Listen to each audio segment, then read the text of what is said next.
Nous entrons dans la plus vieille église gothique de Côte-d'Or. Pietà, Vierge bourguignonne, mise au tombeau, tout fait signe vers celle qui nous accueille en majesté dans le vitrail du chœur, Notre-Dame de la Nativité. Les vitraux du bas-côté nord présentent 7 femmes de l'Ancien Testament. À chaque fois en regard, le bas-côté sud présente des femmes du Nouveau Testament. Tous ces vitraux ont été réalisés par l'artiste Gérard Garouste et le maître-verrier Alain Parot. En les suivant pas à pas, nous sentons que nous entrons progressivement dans l'histoire du salut. Le chemin spirituel que nous vous proposons comporte pour chaque station 3 textes. Le premier raconte l'histoire de la femme du vitrail. Le deuxième suggère une méditation. Et le dernier, il nous montre que l'histoire du salut continue aujourd'hui grâce à des femmes contemporaines. Elles nous annoncent encore à leur tour des bonheurs à venir. Alors, femmes de la Bible, femmes d'aujourd'hui, toutes parlent de la paix, de la joie, de la beauté et les annoncent au milieu des attentes du monde.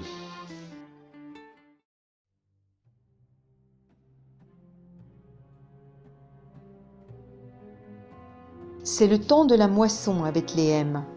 Moi, Ruth, je glane des épis pour ma belle-mère Naomi, que par amour et par fidélité, j'ai suivie en Judée depuis le pays de Moab.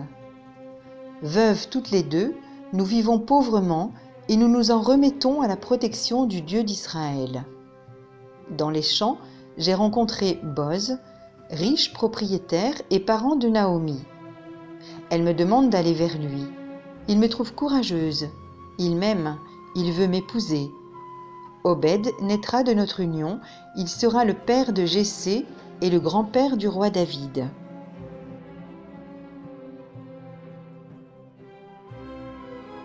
L'histoire de Ruth n'est pas seulement une belle histoire. Elle est une invitation à inscrire notre vie dans une histoire plus vaste.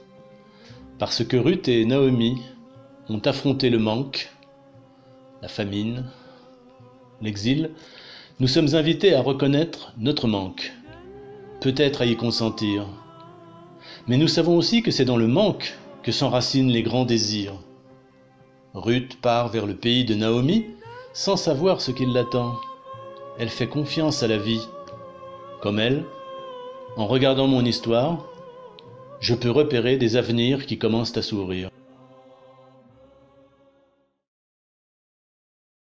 Quoi de commun entre l'étrangère, glanant derrière les moissonneurs de Beauce, et la femme prix Nobel d'économie en 2019, Esther Duflo?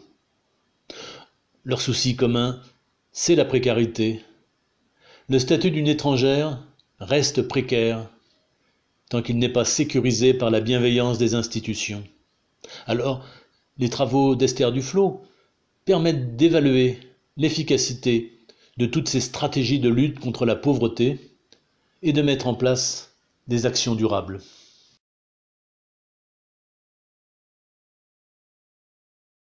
Je suis veuve et j'habite à Sarepta, au nord de la Palestine.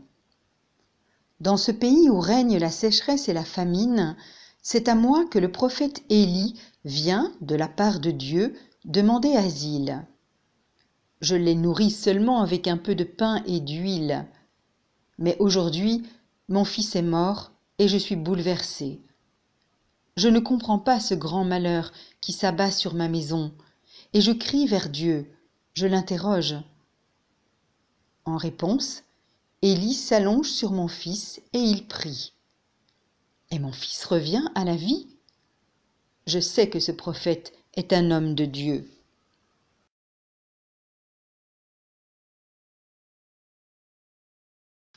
Elle avait accueilli un homme de Dieu. Et pourtant, elle perd ce qu'elle a de plus cher. Comme elle, quand nous sommes disloqués par la douleur. Nous disons à ceux qui nous consolent, « Qu'ai-je à faire avec toi, homme de Dieu ?» C'est une femme endeuillée qui a perdu un enfant, une femme désenfantée, et elle porte cela comme une tristesse et une errance infinie. Nous sommes tous en deuil de nos projets et de nos rêves avortés. La veuve de Sarepta nous rappelle ce désir de se continuer dans l'autre. Elle nous rappelle qu'être privé de cela, c'est être privé du goût de la vie. Et pourtant, le vitrail nous laisse entrevoir des arbres feuillus. Il y a une fin de la famine, il y a un printemps pour toutes les détresses. Comme la veuve de Sarepta, Greta Thunberg constate la désolation du monde. Les promesses ne semblent pas avoir été tenues, l'avenir n'existe plus. Elle incarne pourtant le refus de la jeunesse du monde de ne plus croire en rien. Elle est donc de ces femmes qui ne renoncent pas, même si leurs mots ne sont pas toujours justes. Au-delà de la colère et de la désespérance, elle reste dans la confiance de finir par être enfin entendue.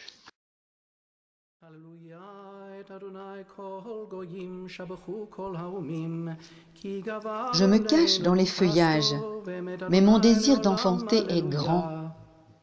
Veuve de 2 maris, j'attends que Judas, mon beau-père, me donne pour épouse à son 3e fils. Mais il tarde à le faire. Alors je me déguise en prostituée et je me place sur son chemin. Il ne me reconnaît pas et se laisse prendre à mon stratagème. Quand plus tard il me verra enceinte et voudra me punir, je lui remettrai ce qu'il m'a laissé en gage, cet anneau, cette ceinture, ce sceptre. Il dira que je suis plus juste que lui, et mon fils Pharès sera l'ancêtre de David, de qui naîtra Jésus.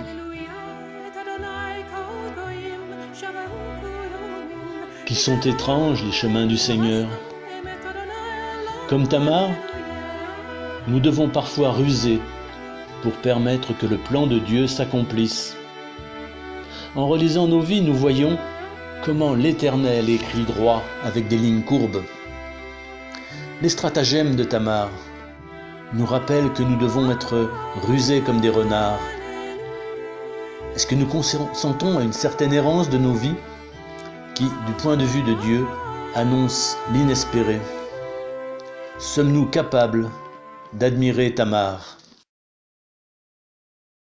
Irakienne, kurde, issue de la communauté yézidi, Nadia Mourad a pu se dégager de l'emprise de Daesh, qui en avait fait une esclave sexuelle.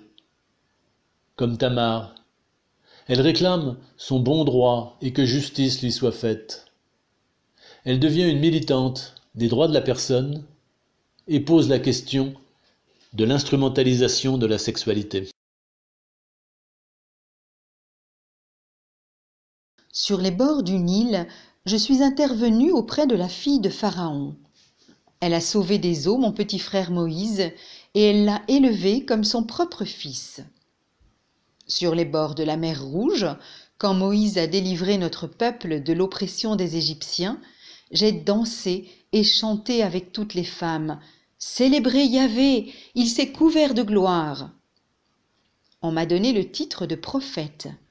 Je porte à mes poignets les bijoux que Dieu nous a demandé de prendre avec nous.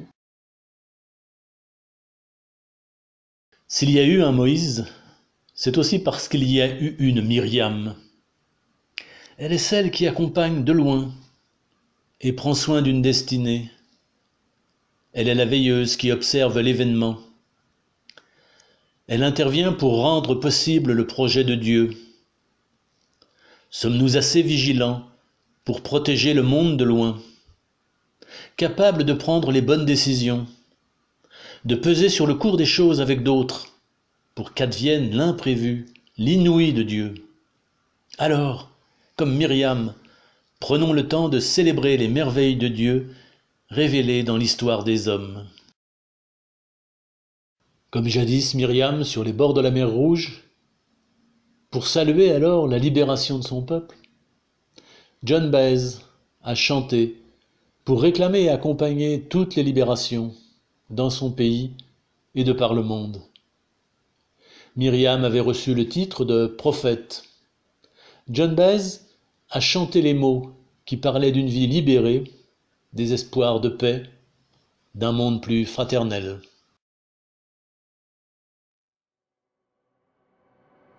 Je suis juge en Israël. J'accueille sous le palmier ceux qui viennent me consulter. J'ai la sagesse de l'ibis et l'intelligence du coq. J'ai reçu la mission de Dieu d'encourager les Israélites opprimés et de les conduire à la victoire. Ma mission accomplie, je chante un cantique pour Dieu, le plus beau poème héroïque des Hébreux. Écoutez, roi, prêtez l'oreille, prince. Yahvé, je chante pour toi. Et ceux qui t'aiment, qu'ils soient comme un soleil dans sa force. On m'a donné le titre de prophète. La vocation de Déborah peut nous rappeler que Dieu nous appelle aussi à de grandes choses. Nous ne sommes pas exclus de l'héroïsme, de l'intervention avisée dans les événements du monde, de la décision risquée mais confiante en Dieu. Demandons-nous où sont les palmiers où nous pouvons débattre et juger de l'ordre du monde, en essayant de participer au projet qui plaît à Dieu, sans oublier de rendre grâce. L'histoire d'Israël nous apprend qu'il était possible pour une femme d'être juge. Margrethe Vestager est commissaire européenne à la concurrence. Elle nous rappelle que des femmes peuvent trouver leur place dans les grands engagements de leur époque. Elle exerce à sa manière simple, rigoureuse, décidée, les responsabilités qui lui sont confiées.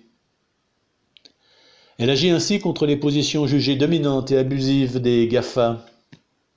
Elle a la ténacité qui lui permet d'aller jusqu'au bout de son engagement. Je suis la première épouse d'Elkana, sa préférée. À chaque sabbat, je fais le pain, prépare la coupe et allume la bougie. Hélas, je suis stérile et je supplie tant et tant le Seigneur de m'accorder un enfant qu'on me croit ivre dans le temple. On se moque de moi, mais ma foi est grande. Dieu entend mes prières. Un enfant va naître, il s'appellera Samuel et il sera consacré à Dieu. Anna fait partie de ces ébranlés de la vie dont nous pouvons être solidaires. Nous lui ressemblons par nos espérances déçues, nos attentes stériles, nos stratégies dérisoires et impuissantes pour atteindre nos buts. Décidément, Dieu traîne à nous répondre. Anna inaugure de ces chemins où l'espérance est tellement impérieuse que Dieu finit par être touché. Et voici Anna rétablie dans sa gloire de femme capable d'enfanter. Quand nous supplions Dieu de réaliser ce à quoi nous tenons, croyons-nous qu'il prend en compte notre prière ? Anna priait pour qu'un enfant lui soit donné. Naomi Fell, elle, travaille à ce que les personnes âgées soient redonnées à elles-mêmes. C'est à ce prix qu'une gérontologue peut aussi ouvrir l'avenir. Elle valide en quelque sorte la vieillesse comme un âge où la fragilité n'est pas seulement perte, mais résistance obstinée d'une parole qui n'est pas définitivement perdue. Elle est un encouragement pour tous les praticiens du soin à faire circuler de la parole. Il s'appelle Moïse, ce qui veut dire sauver des eaux. Mes sœurs et moi l'avons rencontré au bord d'un puits. Il a pris notre défense face à des pasteurs, des bergers malveillants. Il semblait tellement perdu. Nous l'avons ramené vers notre père Jéthro et je suis devenue son épouse. Quand il a délivré son peuple de l'oppression des Égyptiens, il l'a conduit au désert et je l'ai suivi. Là, il a frappé sur un rocher et par la bouche de Dieu, une source d'eau a jailli, comme un hommage fait à mon nom. car mon nom signifie oiselle, mais aussi la bouche et le rocher. Elle est la femme de... Toutes les générations ont connu des femmes de... Elles sont dans l'ombre d'un mari. Et quand ce mari s'appelle Moïse, que c'est difficile d'accéder à soi-même. Comment apprendre à exister par soi-même dans le sillage de ce grand homme? L'accompagner, le soutenir, l'encourager. Voilà qui rend possible des aventures humaines fantastiques. Et puis, d'étape en étape, l'hommage qui revient vers celles qui se sont toutes données pour que l'autre advienne. Sortir de la malveillance, sortir de l'oppression. Comme Sipora avec Moïse, J.K. Rowling a ouvert des chemins inattendus à plusieurs générations d'adolescents. Dans la lutte contre des forces obscures qui nous empêchent. La littérature, elle, nous aide à surmonter, à faire face, à déboucher dans des clairières de lumière. Les mots de Dieu, les mots des hommes permettent des libérations.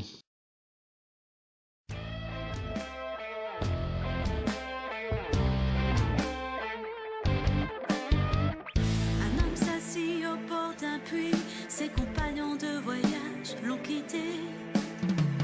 Il semble fatigué, ses traits sont tirés, la route est longue depuis la chute.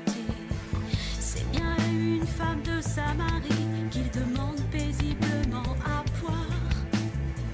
Cet homme juif vient de Galilée, oui, il s'arrête pour lui parler.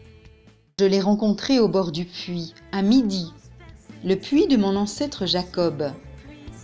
Midi est une heure calme où personne ne peut me reprocher d'avoir eu 5 maris et de ne même pas être marié avec le 6e. Jésus sait cela. Pourtant, c'est à moi qu'il a demandé à boire. J'étais étonnée.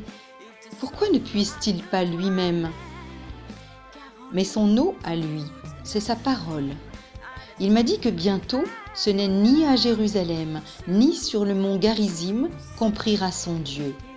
Son Dieu qui est aussi le mien. Sidération de la Samaritaine, qu'un homme juif lui demande de l'eau. Quand avons-nous ressenti cet étonnement fabuleux? Dieu me demande quelque chose. Il me prie de lui accorder à boire, de lui partager une conversation. La Samaritaine a toute l'humilité de celle qui n'en croit rien. Il nous faut du temps dans l'échange avec Jésus pour que nos convictions se transforment. Il en faut du temps et de la disponibilité à l'autre pour advenir à soi-même, devenir enfin qui on est, malgré les 5 mariages. Où sont nos puits de la rencontre? Comme la Samaritaine, venue au puits à l'heure la plus déserte, Isabelle Autissier a aussi cherché la solitude dans la navigation. Elle est la première femme à réaliser le tour du monde en solitaire. En continuant à tenir la barre, elle garde le cap, à travers son activité d'écrivain et la présidence de WWF. C'est la foule autour de moi, ou plutôt autour de cet homme, Jésus, qui parcourt la Galilée avec ses disciples. Il guérit beaucoup de gens sur son passage. Leurs vies sont transformées.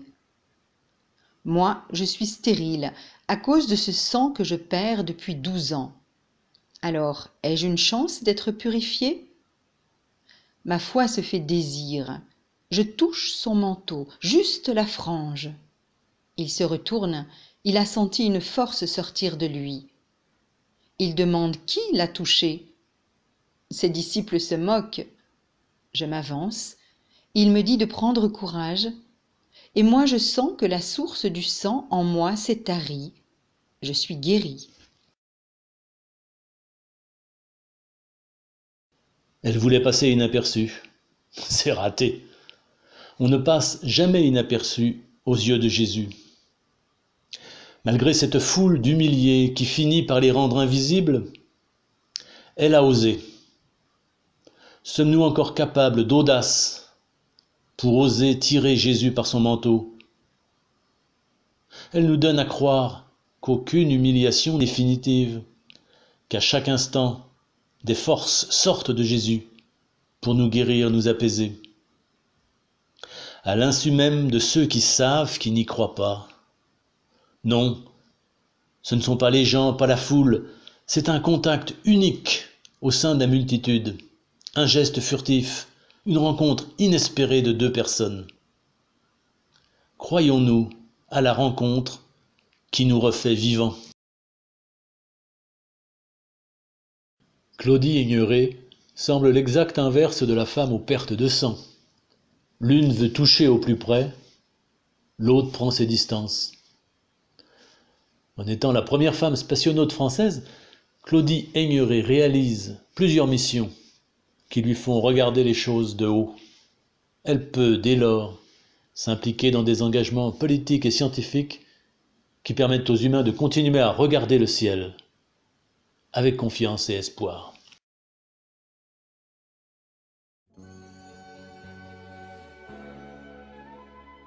J'accompagnais Jésus sur son chemin, je l'ai vu mourir sur la croix et j'ai assisté à son ensevelissement. Ce matin, je suis arrivée la première au tombeau pour embaumer son corps, mais je ne l'ai pas trouvé. Hébétée, j'ai regardé fixement dans le trou noir de sa disparition. Des anges habillés de blanc étaient là. Ils ont eu ces mots étranges. « Pourquoi cherchez-vous parmi les morts celui qui est vivant ?» Et puis j'ai vu Jésus lui-même, ressuscité. J'ai voulu le retenir, mais il m'a arrêté. Envoyez, moi, la première, vers mes frères, pour leur dire qu'il est ressuscité et qu'il monte vers le Père, il a fait de moi l'apôtre des apôtres. Elle s'est progressivement mise en route. En entrant dans la suivance de Jésus, elle devient disciple, ce qui a pu déconcerter les contemporains de Jésus. Elle nous apprend donc comment on devient disciple, en écoutant, en regardant, en cherchant le Christ des évangiles.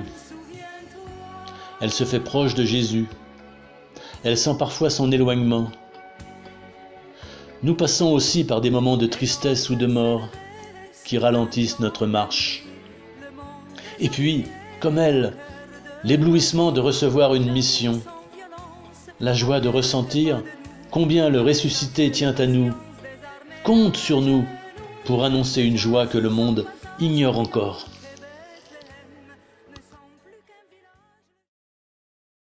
Aujourd'hui encore, à l'instar de Marie-Madeleine, des femmes reçoivent une mission. Mission d'aller parler de la vie à ceux qui en douteraient. Véronique Fayet est la présidente du Secours catholique et elle porte un message à la fois politique et fraternel vers les plus fragiles. Elle dit le souci toujours inachevé des stratégies de lutte contre la pauvreté.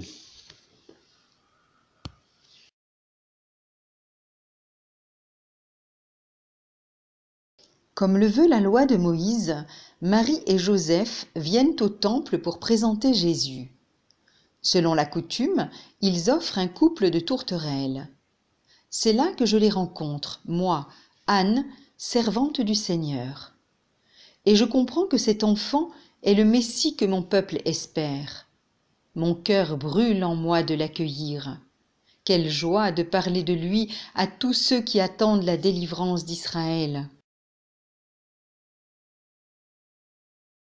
Elle est arrimée au lieu de l'attente pour Israël, le temple. Sa patience peut nous toucher. Quels sont les lieux où nous prenons racine? Savons-nous attendre assez longtemps? Sommes-nous capables de la patience qui ne se trompera pas, qui prendra le temps qu'il faut, mais sera alors capable d'identifier le salut qui vient? Un salut dénué de toute évidence, de toute prétention. Sommes-nous de ceux-là guetteurs de la fin de la nuit, qui peuvent réconforter leurs frères parce qu'ils ont aperçu l'aurore du salut. Anne nous propose 2 paroles. Célébrer Dieu, parler de l'enfant. Avec nos mots à nous, nos paroles neuves, car nous ne savons pas ce qu'a dit Anne en réalité. Y a-t-il une façon féminine de relire l'histoire du peuple juif ? Toujours est-il que Delphine Horviller, première femme rabbin de France, nous aide tous à regarder ce qu'il en est advenu de la vocation universelle du peuple juif. Elle accueille la lumière qui vient du passé pour montrer comment elle éclaire l'avenir. Les rites, les préceptes sont des moyens symboliques au service d'une histoire à venir.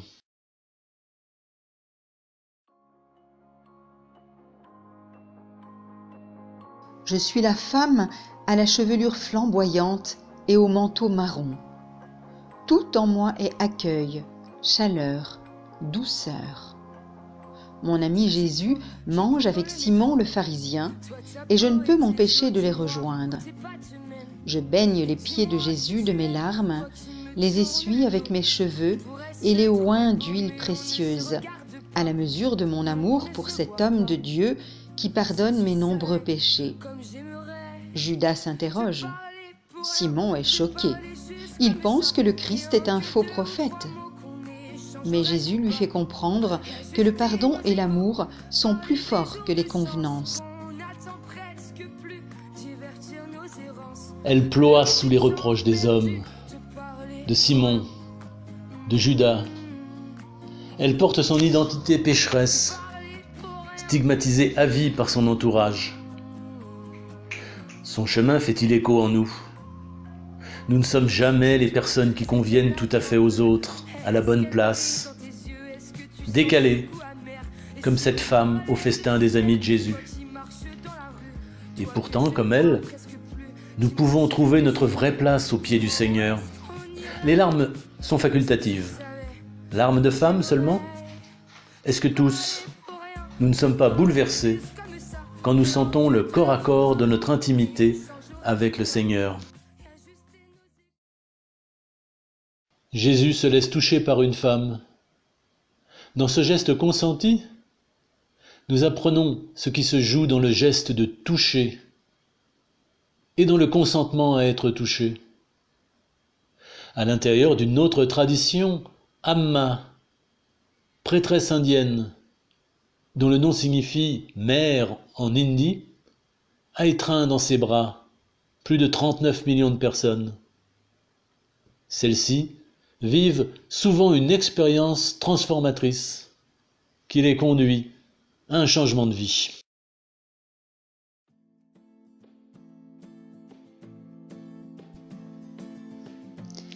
J'ai le tempérament de feu des femmes qui s'activent au foyer pour accueillir, nourrir et réconforter. Mais aujourd'hui, c'est la peine et la colère qui m'habitent. Je suis Marthe, la sœur de Marie. Si Jésus était venu plus tôt, quand nous l'avons fait chercher, mon frère Lazare ne serait pas mort. 4 jours qu'il est dans son tombeau, il sent déjà.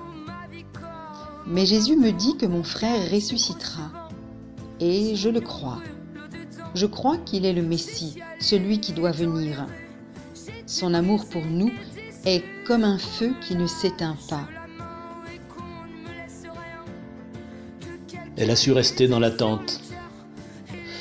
Le temps de Jésus n'était pas le sien.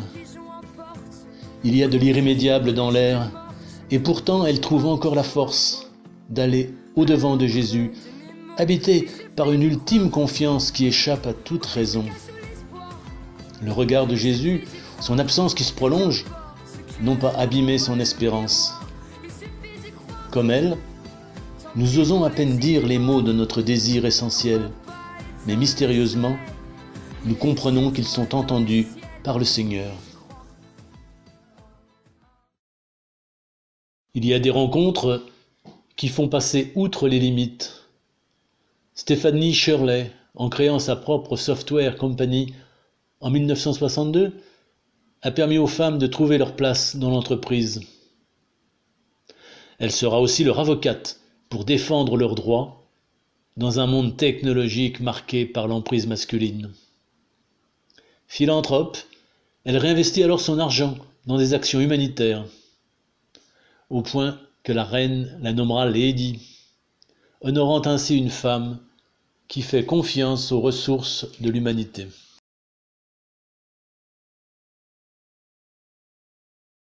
Je suis une femme et tout mon être est tendu vers cet homme, Jésus, et l'espoir immense qu'il représente pour moi. Regardez, même le ciel est avec moi. Il guérira ma fille. Je suis venue de Canaan, le pays mal aimé des Juifs, pour le rencontrer. Il m'écoute, je lui parle. Il me dit qu'il a été envoyé pour son peuple, pour en prendre soin, pour le sauver. Mais moi, auprès de lui, je comprends que j'appartiens à son peuple, et que ce peuple, c'est l'humanité tout entière maintenant. C'est une femme si libre dans son dialogue avec Jésus qu'on pourrait presque croire qu'elle le fait évoluer. Est-ce que cette femme nous dit quelque chose de notre prière? Est-ce que nous tentons de convaincre Jésus de participer à ce que nous entreprenons parce que ce sont de grandes choses? Elle change le regard de Jésus sur sa mission. Comme si Jésus avait besoin de notre regard pour pouvoir être juste avec tous et que personne ne soit oublié. Comme la cananéenne qui venait déranger Jésus dans son repos, Malala vient du bout du monde, interpeller nos instances politiques. Elle demande que les jeunes filles puissent accéder à l'école et à l'éducation. C'est une façon d'être sauvées de l'obscurantisme, du patriarcat. Elle implore pour que nous l'aidions à changer les choses. Comme Jésus s'est mis à admirer la syrophénicienne, Malala suscite l'admiration de ses contemporains pour son courage et sa ténacité.